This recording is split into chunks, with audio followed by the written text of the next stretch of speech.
UP में किस तरीके से रामचरितमानस पर बवाल जारी है, उसकी जल्दी से बात कर लेते हैं। आप देख रहे हैं कि उत्तर प्रदेश में लगातार रामचरितमानस पर विवाद हो रहा है। अब एक ये बीच नई खबर ये है कि रामचरितमानस को बैन किया जाए, ये समाजवादी पार्टी जो है कह रही है। लेकिन इधर बीजेपी की तरफ से भी बीजेपी के नेता पहुंचे हैं, सिख समुदाय के लोग पहुंचे हैं। रामचरितमानस की जो कॉपी है रामचरितमानस लेकर वो समाजवादी पार्टी के दफ्तर के बाहर सौंपने के लिए।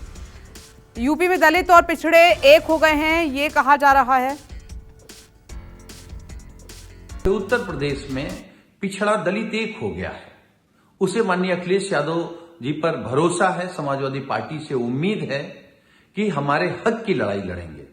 जिनको लगातार अपमानित किया गया, जिनका आरक्षण छीना गया, जिनको नौकरी नहीं दी गई और जानबूझ करके जिनको परेशान किया जा रहा है, मुकदमे लिखे जा रहे हैं, उनका शोषण किया जा रहा है, उनकी लड़ाई समाजवादी पार्टी जब लड़ रही है तो स्वाभाविक है उन दलों को दर्द होगा जो घर बैठे हैं।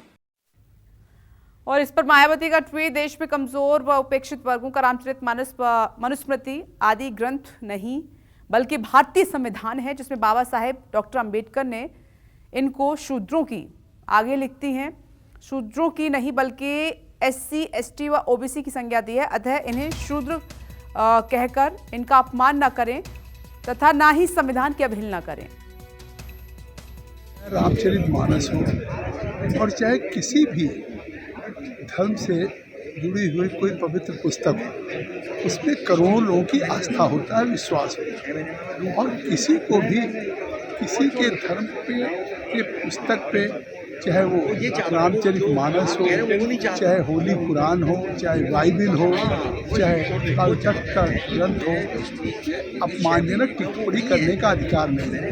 ये लगता है कल तक स्वामी प्रसाद मौर्य इस पर टिप्पणी कर रहे थे, अब उस पर मायावती ने टिप्पणी करनी शुरू कर दिया। उस पर जिस तरीके से ये लोग कर रहे हैं, ये करोड़ों लोगों की भावनाओं को ठेस पहुँचाने। मेरे साथ मौजूद हैं मानस। रामचरितमानस का मुद्दा अब ज्यादा गर्माता जा रहा है, बीजेपी और समाजवादी पार्टी आमने सामने हो गए हैं।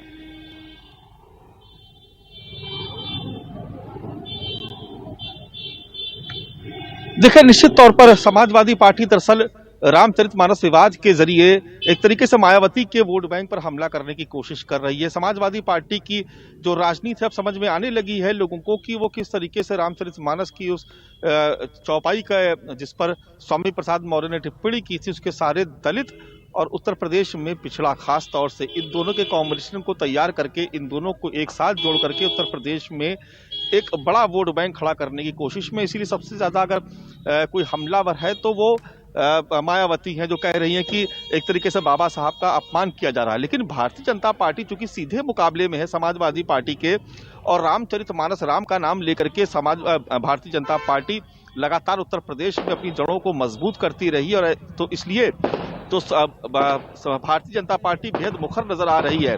और जैसे जैसे आप विवाद ये बढ़ता जा रहा, आप देख रहे हैं कि किस तरीके से इस विवादित बयान के बाद लोग सोच रहे थे कि शायद अखिलेश यादव स्वामी प्रसाद मौर्य के खिलाफ कोई कार्रवाई करेंगे, कोई बयान देंगे, लेकिन उनको प्रमोट करके उन्होंने राष्ट्रीय महासचिव बना दिया।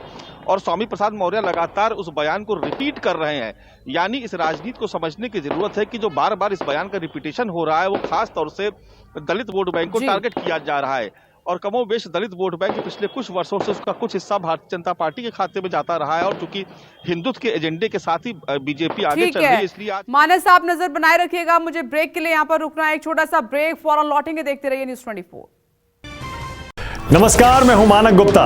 अगर आपको हमारा ये वीडियो पसंद आया हो तो इसे लाइक और शेयर जरूर करें, और हां, हमें सब्सक्राइब और फॉलो करना ना भूलें ताकि आप देश और दुनिया की कोई खबर मिस ना करें। तो जुड़े रहिए हमारे साथ और देखते रहिए न्यूज़ 24।